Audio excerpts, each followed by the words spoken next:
Dilanjutkan kebersamaan kita di Halo Kota Batik untuk kesempatan sore hari ini. Selasa 19 November 2024 bersama saya Ribu Tahwandi. Kali ini Ozi sedang menjalankan tugas lain. Menjemput sang putri ya. Boleh dong ikutan gabung ya Anda. Silakan bisa di 0285424474 ataupun di 0855420912. Ada siapa ini sore hari ini? Mbak Nur Lestari, dengerin kalian siaran ini kok aku mesem-mesem dewe Mas, katanya lucu banget. Info cuaca nih Mas Ozi, di sini sudah mulai reda hujannya. Tadi hujan mulai jam 12. Hujan aja ya di daerah Reban ya.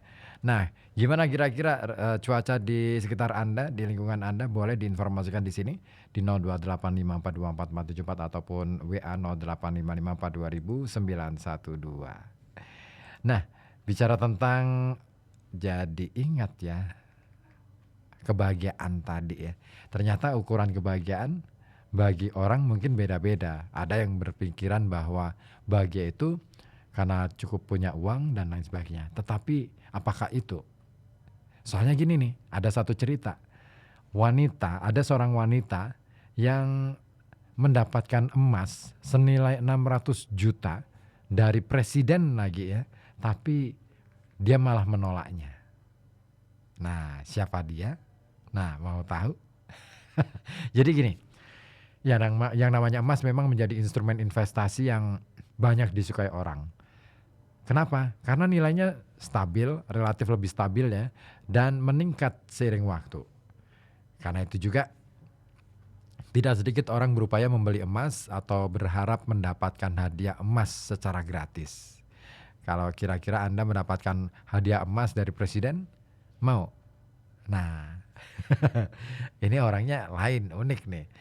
Dan tentu ini menjadi impian banyak orang. Salah satu yang beruntung adalah namanya, ini dia perempuan yang saya mau ceritakan itu. Namanya Herlina dari Jakarta.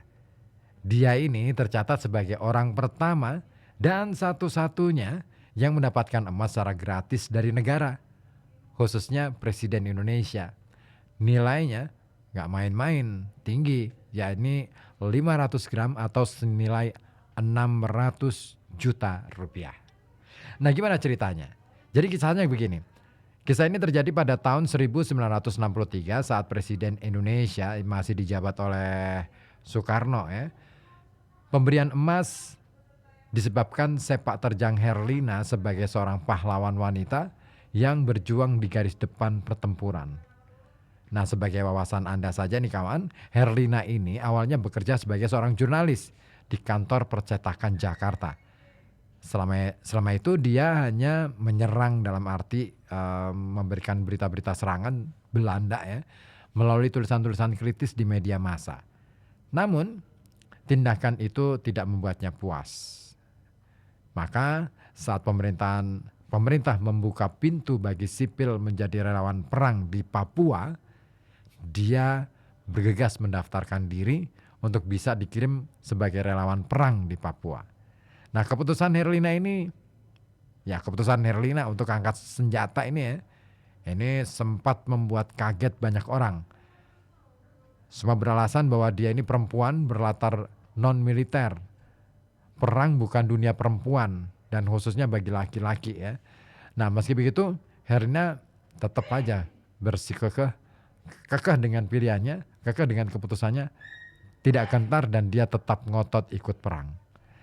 Nah, seperti ditulis dalam memoarnya, Pending Emas, pengalaman-pengalaman selama mendarat di Irian Barat, dalam buku memoarnya yang diterbitkan pada tahun 1964, Herlina mengatakan, Indonesia sekarang bukan Indonesia zaman kolonial, ketika wanita tidak mempunyai kesempatan yang sama dengan kaum pria.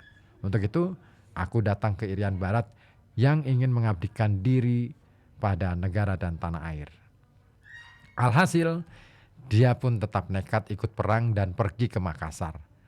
Semua perwira skeptis memandang Herlina ini, kecuali satu orang, yaitu Panglima Mandala Maijen Soeharto.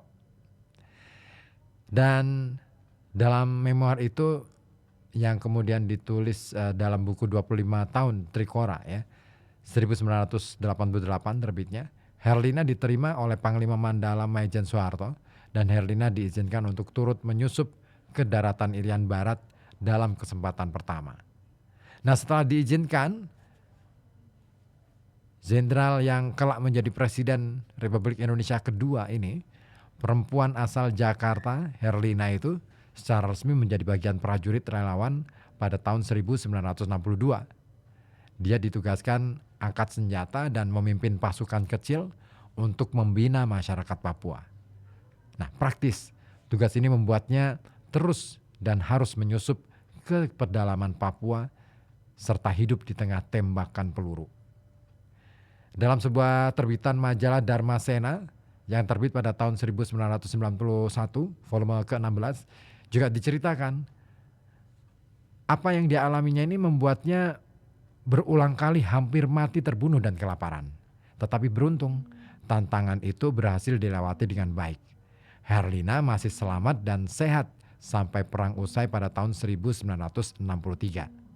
Nah, ketika pertempuran usai, Herlina ternyata membuat banyak orang berdecak kagum.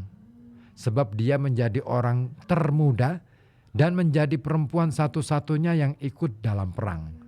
Nah, kala itu usianya masih 20 tahun. Bayangin aja deh, perempuan 20 tahun ikut perang. Wah, kayak setor nyawa aja ya. Dan dia masih diberi keberuntungan karena masih sehat. Salah satu yang kagum kepada perempuan itu adalah tidak lain Soekarno. Dia sangat bangga atas keberanian dan ketulusan Herlina sebagai seorang pahlawan satu-satunya yang ikut perang melawan Belanda di Papua. Rasa bangga Soekarno membuatnya memberikan status khusus kepada Herlina. Nah, pertama, dia mendapat bintang kehormatan Dharma Bakti. Lalu diberikan juga emas seberat 500 gram dan uang tunai pada waktu itu 10 juta. Secara gratis langsung dari tangan presiden. Gila ya, keren banget nih penghargaan dari Pak Karno ya waktu itu. Dan pemberian itu tertuang dalam keputusan Presiden nomor 10 garis miring PLM, BS tahun 1963. Dan seperti dikatakan Herlina saat mendapatkan hadiah emas itu, dikutip dari memoarnya berjudul Pending Emas, pengalaman-pengalaman selama mendarat di Irian Barat yang terbit pada tahun 1964. Dia mengatakan, dan hatiku pun bangga mengenang perjuangan teman-temanku. Tanpa kuasa menahan lagi air mataku menetesi kedua pipi dan baju hijauku. Ya, mayoritas orang pasti berpikir Herlina mendapatkan durian runtuh sebab mendapat 500 gram emas senilai 600 juta rupiah pada masa sekarang secara gratis. Selain itu, dia juga mendapatkan uang tunai 10 juta yang membuatnya makin kaya raya.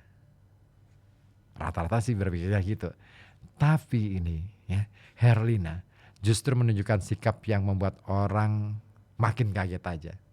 Kenapa? Dia memberikan kembali hadiah itu kepada presiden. Baginya pemberian emas sangat berlebihan. Jika diterima, maka dia menganggap sama saja tak menghargai pahlawan lain yang ikut perang.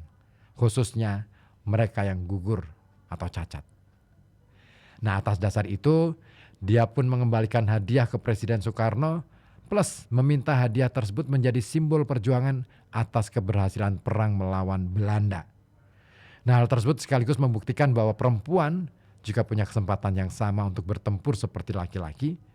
Meski tak jadi kaya raya, jalan sejarah mencatat Herlina tetap punya uang banyak. Ya, semasa hidup dia dikenal sebagai salah satu perempuan miliarder di Indonesia. Dan ternyata Herlina memiliki kepiawaian dalam berbisnis.